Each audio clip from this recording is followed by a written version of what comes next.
Nova Samba formada por Rodrigo Coutinho, Laila de Sá e Joelino Nascimento. Rodrigo e Joelino estudam cavaco e tocam em grupos de pagode. Já Laila sempre gosta de cantar em seu estilo preferido no MPB. Eles trabalham juntos na operação Giner do site Niterói. Olha o Niterói aí, ó. Atravessou a ponte, mas chegou, né? Vamos lá. Chegou. Falar e atravessar a ponte, a gente está... Primeiro, boa tarde ou boa noite, né? A gente já está virando aí. A gente está muito feliz, a gente veio do outro lado da ponte. Mais feliz do outro lado da costa, como vocês gostam de falar. Mas assim, a gente veio muito feliz para participar, para brincar com vocês, assistir, a gente quer se divertir. E aí, a gente, nosso grupo, a gente brinca muito de misturar, sempre foi assim, a gente faz um samba diferente, onde a gente mistura MPB, a gente coloca arranjos novos e transforma essa MPB em samba. Então a gente espera que vocês gostem muito disso e que principalmente se divirtam, tá bom? Então, com vocês... Até porque se Tiririca cantou, a gente também canta, né? Então vamos lá, meu povo, esses aqui são meus meninos. Vamos lá, certo aí? É nóis? Então vamos lá.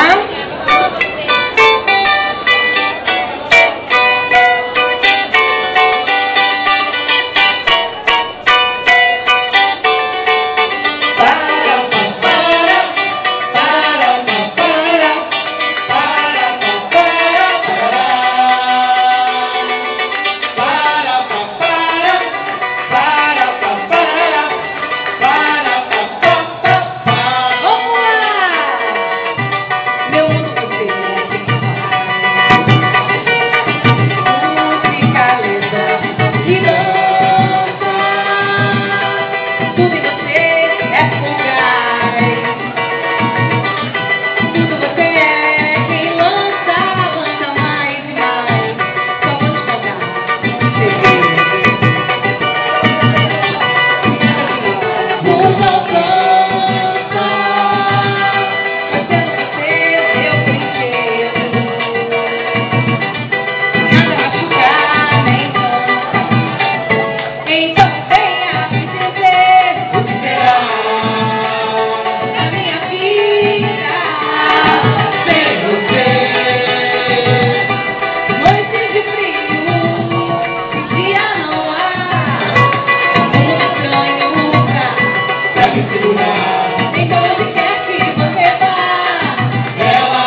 Bem que sei que... Que lindo! Obrigada demais, foi muito bacana a gente ter vindo aqui participar. Estamos muito felizes. Beijo. Obrigado, gente, obrigado. Que delícia, hein, gente? Bom demais.